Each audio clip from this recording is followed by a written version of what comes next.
fantasme sexuel est partagé par 32% des Français. Le faire avec un inconnu, soit l'autre. Le faire avec un inconnu. J'aurais bien été aussi tentée de répondre le faire avec un inconnu. Un tiers des Français, un Français sur trois. Bah ça peut mettre un petit peu de peps dans la vie, hein.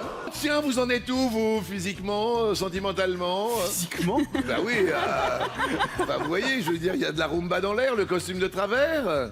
Oh, j'aurais dit l'autre, je pense. Vous auriez dit l'autre. Alors, qu'est-ce qui vous titille derrière l'autre? Le faire avec un ami, peut-être. Un sex friend? Ouais. Oh. Ah, vous trouvez ça barbant, Jean-Luc? Non, non, je trouve que ça casse le mythe de l'amitié. Pour 32% des Français, mesdames et messieurs, le fantasme sexuel est... Regardez d'autres le faire. Z était sur le terrain. Eh bien oui, Jean-Luc, un tiers des Français rêvent de, tout en regardant les autres, s'imaginer le faire. En fait, ils aiment à regarder, enfin c'est dans le fantasme évidemment, regarder d'autres le faire pour eux-mêmes s'imaginer être à leur place. Quand on est debout, il y a dans les civilisations en dehors de l'Europe, beaucoup de gens apprennent à se tenir debout. Parce que nous, on n'apprend pas, on nous dit tiens-toi debout. Oui. Il y a une bonne façon de se tenir debout. Oui. Il faut avoir la largeur des hanches. On a les épaules en dessous les hanches, au-dessous, tout en bas les pieds.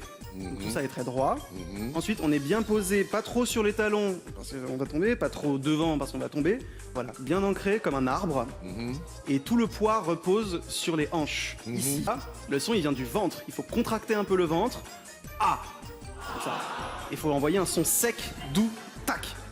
Sec et doux. Et du coup, je suis pas chanteur, mais j'ai des amis chanteurs qui m'ont parlé de leurs exercices. Par exemple, pour être sûr que l'air passe bien du ventre jusqu'à la voix, on fait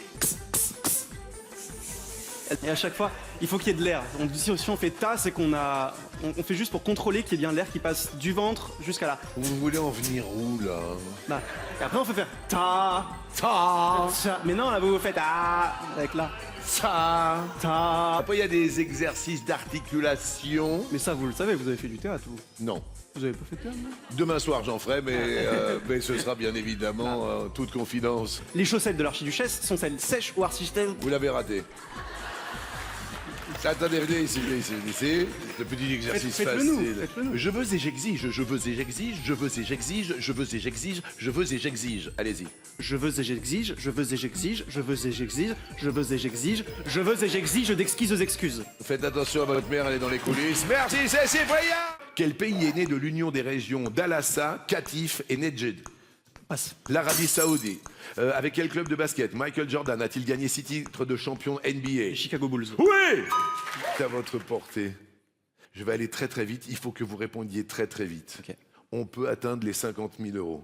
PA, vous êtes prêts? Oui. Top! Quel mot ne doit-on pas prononcer au jeu du ni oui ni non? Oui ou non? Bonne réponse! Et Cyprien, est-ce que pour la première fois, on va gagner les 50 000 euros pour la cagnotte commune? Juste Z pour voilà, ma gouverne personnelle. Et si on rajoute 50 000 euros à la cagnotte commune, la cagnotte commune s'élèverait à combien le jour où Cyprien partirait? Ce serait juste énorme. 614 420. Prêt, Cyprien? Prêt. Top! Quel amphithéâtre antique romain apparaît sur les pièces de 5 centimes italiennes? Le Colisée.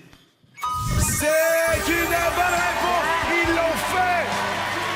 Ils l'ont fait, les 50 000 euros! Le jeu n'est pas terminé parce qu'il reste 30 centièmes de seconde, mais ils l'ont fait, 50 000! C'est extraordinaire! Qu'est-ce qui a inspiré à la troupe du Splendide la célèbre réplique « C'est cela, oui, dans le Père Noël est une ordure ». Est-ce que c'est un de leurs professeurs de lycée ou l'autre? Oh, j'aime bien, vous avez vu ce comédien. Qu'est-ce que vous en pensez? Vous vous rappelez de C'est cela, oui? Mon père me le dit souvent. Eh ben voilà, ça tombe très très bien, C'est cela, oui. Je vais te dire, un prof de lycée. Un prof de lycée, derrière l'autre, il y a leur ancien agent. Et Bruno Ourcade, Bruno Depeau, qu'on retrouvera demain soir, ça va être une grande soirée sur TF1, nous donne la réponse. Et la bonne réponse, c'était l'autre, leur ancien agent. J'essaie de faire aussi bien les explications que Z.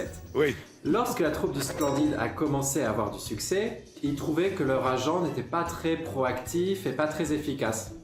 Du coup, ils ont décidé d'en changer et ils ont tiré à la courte paille lequel d'entre eux irait lui annoncer. C'est tombé sur Thierry Lhermitte, qui était un peu impressionné parce que c'était un vieux de la vieille cet agent. Et lorsqu'il lui a annoncé qu'il se séparait de l'agent, il y a eu un très long silence et l'agent a simplement tiré sur sa cigarette et fait « C'est cela, oui ». Et c'est comme ça qu'ils ont eu l'idée d'intégrer cette réplique culte. En tout cas, j'ai hâte de vous retrouver tous demain soir pour qu'on fête le réveillon de Noël tous ensemble. Ça va être incroyable, j'espère qu'il y aura plein de surprises. Hâte de retrouver Jean-Luc, Z et toute l'équipe. Et en attendant, passez de bonnes fêtes. À demain soir.